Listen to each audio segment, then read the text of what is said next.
Pushpa 2 cinema ఇప్పటి వరకు box office దగ్గర ఎన్ని కోట్లు వసూలు చేసిందో చూద్దాం. అల్లు అర్జున్ అన్న హీరోగా చేస్తున్న పుష్ప 2 సినిమా బాక్సాఫీస్ దగ్గర మొదటి రోజుని విజయవంతంగా పూర్తి చేసుకొని రెండవ రోజులోకి అడుగు పెట్టింది.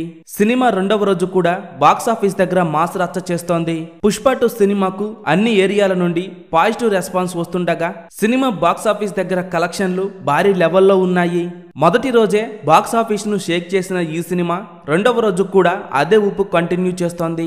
ఇండియన్ సినిమా హిస్టరీలోనే హైయెస్ట్ ఓపెనింగ్స్ అందుకున్న సినిమాగా పుష్ప 2 సరికొత్త రికార్డు క్రియేట్ చేసింది.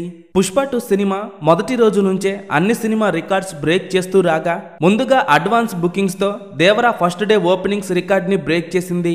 దేవరా సినిమా మొదటి రోజు వరల్డ్ వైడ్ గా 172 కోట్ల గ్రాస్ కలెక్షన్స్ వసూలు చేయగా అడ్వాన్స్ బుకింగ్స్ తో Pushpa 2 cinema Devara record break చేసింది. ప్రభాస్ అన్న హీరోగా నటించిన కల్కి సినిమా మొదటి రోజు 183 కోట్లు వసూలు చేయగా పుష్ప 2 సినిమా కల్కి సినిమా రికార్డు కూడా బ్రేక్ చేసింది.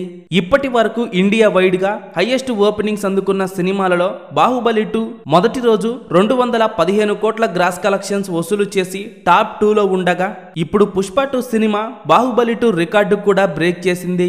ఫైనల్ గా ఆల్ టైమ్ ఓపెనింగ్స్ అందుకొని టాప్ 1 లో ఉన్న RRR సినిమా రికార్డును కూడా పుష్ప 2 బ్రేక్ చేసింది.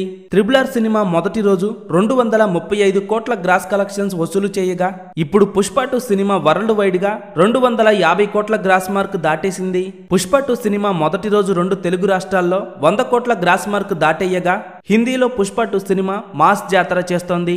హిందీలో కూడా పుష్ప 2 సినిమా 80 కోట్ల రేంజ్ లో వసూలు చేసే అవకాశం ఉండగా సినిమా ఓవర్సీస్ లో మరో 70 కోట్ల రేంజ్ లో వసూలు చేయవచ్చు. టోటల్ వరల్డ్ వైడ్ గా పుష్ప 2 సినిమా మొదటి రోజు 260 కోట్ల నుండి 280 కోట్ల రేంజ్ లో వసూలు చేసే అవకాశం ఉండగా సినిమా రెండవ రోజు కలెక్షన్స్ తో పుష్ప 2 సినిమా 400 కోట్ల గ్రాస్ మార్క్ దాటేయటం ఖాయం. అల్లు అర్జున్ అన్న హీరోగా చేసిన పుష్ప 2 సినిమా మీరు చూసి ఉంటే సినిమా మీకు ఎలా అనిపించిందో కింద కామెంట్స్ రూపంలో చెప్పండి.